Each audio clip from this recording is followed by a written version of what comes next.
নমস্কার, কেমন আছেন সবাই? আশা করি সবাই খুব ভালো আছেন আর আমরাও ভালো আছি। আমার আরও একটা নতুন ব্লগে আপনাদের সবাইকে স্বাগত জানাই।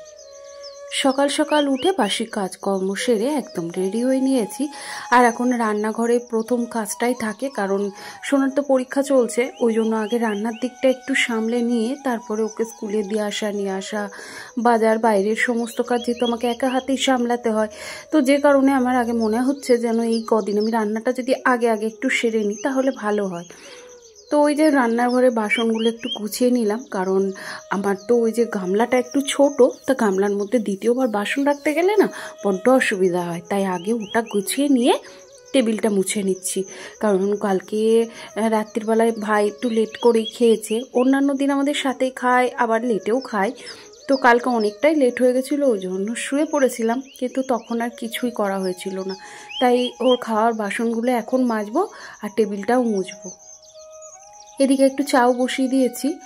আর আজকে আমার হাজব্যান্ড বাড়িতেই রয়েছে, কারণ ওর গাড়িটা গতকালকে রাস্তায় একটুখানি সমস্যা দেখা দিয়েছে, তো যে কারণে ও আর এসেছে, কিন্তু আর রাত্রিরের যে কাজে যায় সেইখানে আর যেতে পারিনি, তো তার জন্য ও বাড়িতেই রয়েছে। আর ওকেও একটু চা করে দিচ্ছি।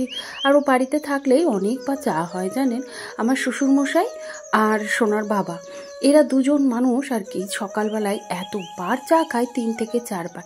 অনেক সময় না বিরক্তও লেগে যায় জানেন, রান্না করতে করতে বারে বারে যদি বলে চা করো, খুবই বিরক্তি লাগে। তখন এক এক সময় বলেও ফেলি অনেকগুলো কথার আগের মাথায়, তারপরে আবার মনে হয় যে না, অন্যান্য সময় তো বাড়িতে থাকে না, তখন আবার ওকেই মিস করি। তো যাই হোক, এই দেখুন ওদিকে ও একটু নিউজ শুনছে আর আমিও তালে পড়ে সকালবেলায় একটু নিউজও শুনছি আর সাথে চাও খাচ্ছি। আজকে বাইরের পরিবেশটা খুব যে একটা রোদ্দুর আছে তা নয়, আবার মেঘলাও যে খুব আছে সেটাও নয়, তবে মাঝে মধ্যে না বেলার দিকে রোদ্দুরটা কোথাও যেন ডুব দিচ্ছে। আর এই তো আজকে সকালবেলায় এখন বিছানাটা তোলা হয়নি, তাই তুলবো, তো তার আগে ভাবলাম জানলাগুলো একটু ঝেড়ে নিই।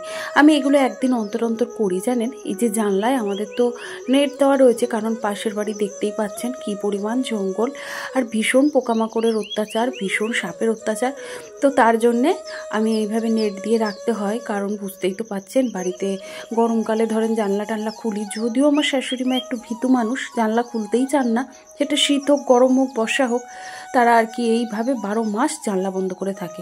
তবুও এখন আমার ওই জেদাজেদির জন্যে একটু জানলাটা খুলে, না হলে আগে মোটেই খুলতো না। তো যে কারণে ভাই বলেছে এখানে গ্রিলে নেট দিয়ে দিয়েছে, তো তাহলে কোনো সমস্যা হবে না। তো তাই জন্যে নেটে কি বলুন তো, বাইরে থেকে না এত পরিমাণ মাকড়সার জাল বাঁধে, তো তার জন্য আমি প্রত্যেক দিন বিছানা তোলার আগে একদিন অন্তর একদিন ঝাঁটা দিয়ে ঝেড়ে দিই, তাতে করে জালটা একটু কম হয়, ধুলোটাও কম হয়।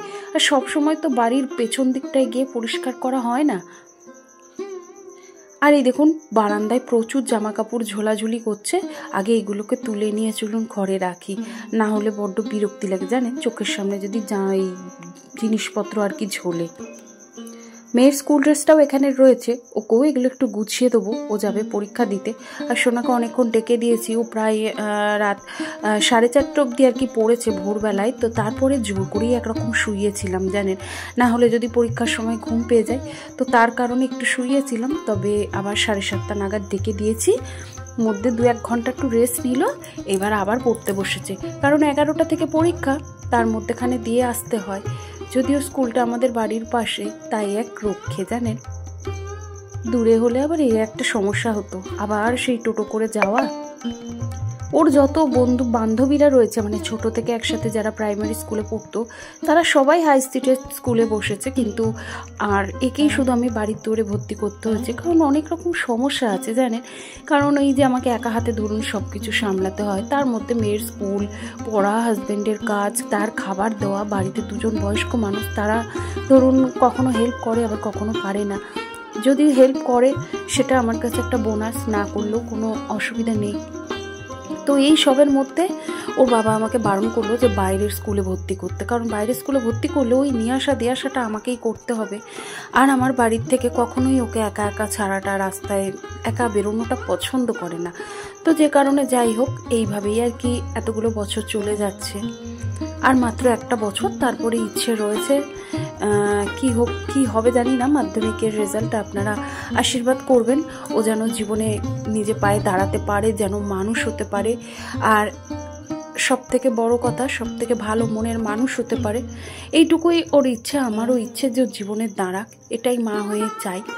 তো যাই হোক, এই দেখুন আপনাদের সাথে কথা বলতে বলতে সকালবেলায় প্রচুর বাসন ছিল, সেগুলো মেজে রান্নাঘরটা একটু মুছে নিলাম, ফ্লোরটাও ভালো করে মুছে নিলাম। ওই যে বাসন মাজতে গিয়ে না নিচে জল পড়ে জানেন, আর ওখানে আবার স্লিপ কাটার ভয় রয়েছে।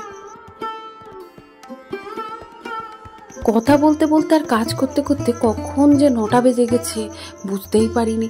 তো যাই হোক, এখন জলখাবারটা ঝট করে করে নেবো।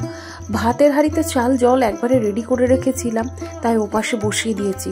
মাকে আজকে সকালে ভাতই দিয়ে দেবো, আর আজকে ঘরে কলাও নেই, তো যার জন্য ভাবলাম ভাত ডাল আলু সেদ্ধ এইটা করে ফেলেছি। ডাল সেদ্ধটা অনেকক্ষণ আগেই হয়ে গেছে, ওটাও হয়ে গেছে। ওটাকে আর কি আরও একটুখানি একটু সেদ্ধটা একটু কম হয়েছিল, তো তাই জন্য আবার বসিয়েছি। তা জাস্ট ওটা নামালাম আর ভাতের হাঁড়িটা উবুর দিয়ে দিয়েছি।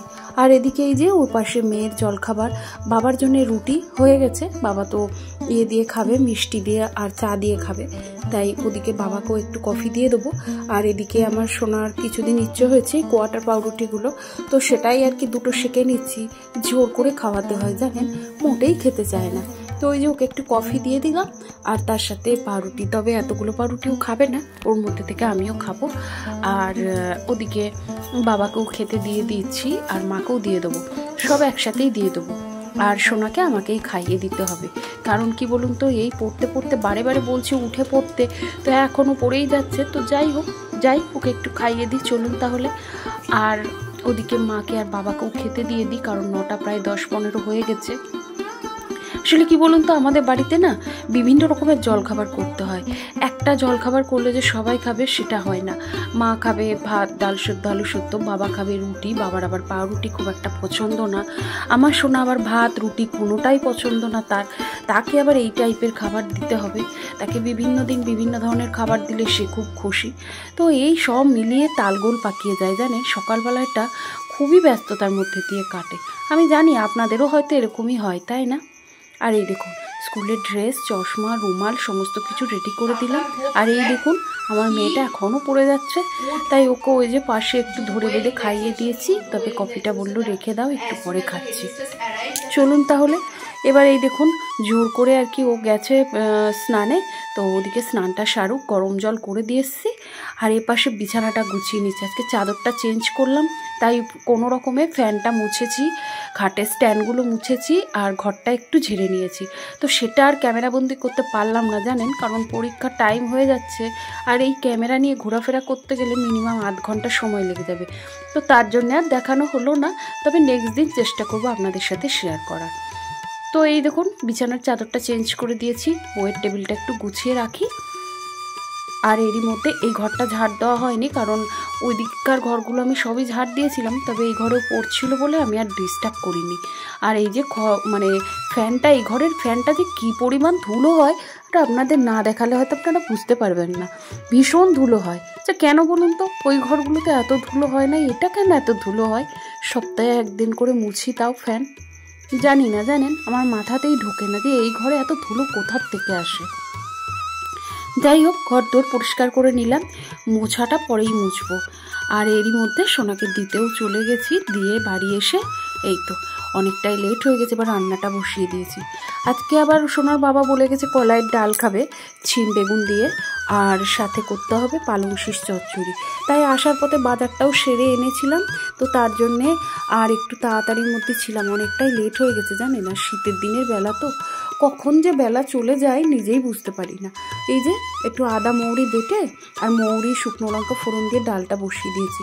আর দেখুন এরই মধ্যে ওর বাবাও চলে এসছে, আর এসেই বলছে ওই যে ইউজুয়ালি আর কি যেটা বলে যে খেতে দাও।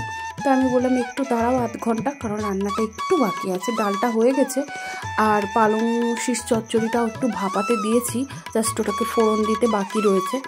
আর ওদিকে বেগুনটা, তাই বললো আমাকে একটু দাও, আমিও তো তোমার হাতে হাতে একটু হেল্প করি। আগে পারতো না জানেন, রান্না করতে একেবারেই পারতো না, মানে এক একটা মানুষের 1 কোটো করে চাল নিত। ও ভাবতো কি ওই 1 কোটো চালে কার হবে, ওই জন্য একজন মানুষের 1 কোটো চাল। ও বুঝতেই পারতো না যে একটা মানুষের কতটা ভাত লাগে বা দুজন মানুষ থাকলে কতটা ভাত করতে হবে। তবে কি বলুন তো, আমার মনে হয় একটা পুরুষ মানুষের সমস্ত রকমের কাজ শিখে রাখাটা ভালো। কখন কোন কাজে লাগতে পারে সেটা তো আমরা কেউ জানি না, সমস্ত কিছু শিখে রাখাটা প্রয়োজন। তো তাই জন্যে মাঝে মধ্যে এইভাবে ট্রেনিং দিয়ে আর কি শিখিয়েছি। তবে এখন সে বলে সেই কিন্তু রান্না ভালো করতে পারে আমার থেকেও। তো যাই হোক, এদিকে রান্নাটাও রেডি হয়ে গেছে। আর গতকালকের একটু ডাল ছিল, সেটাকেও শুকিয়ে পেঁয়াজ লঙ্কা আমতেল দিয়ে মেখে দিয়েছি। আর এই যে সাথে পালং শীষ চচ্চড়ি, পেঁয়াজ কলি আলু ভাজা, বেগুন ভাজা, ডাল। তো এই হলো আমাদের লাঞ্চ মেনু, আর খেতেও দিয়ে দিয়েছি। তো যাই হোক, আজকে সূর্যাস্ত দেখতে দেখতে আজকে ভিডিওটা কেমন লাগলো অবশ্যই জানাবেন। যদি কোথাও ভালো লাগে প্লিজ একটা লাইক করে দেবেন। আর এই ধরনের ভিডিও যদি আপনারা আরও দেখতে চান, চাইলে চ্যানেলটাকে সাবস্ক্রাইব করে রাখতে পারেন। তাহলে চলুন আজকের মতো আসি। সবাই খুব ভালো থাকবেন, সুস্থ থাকবেন।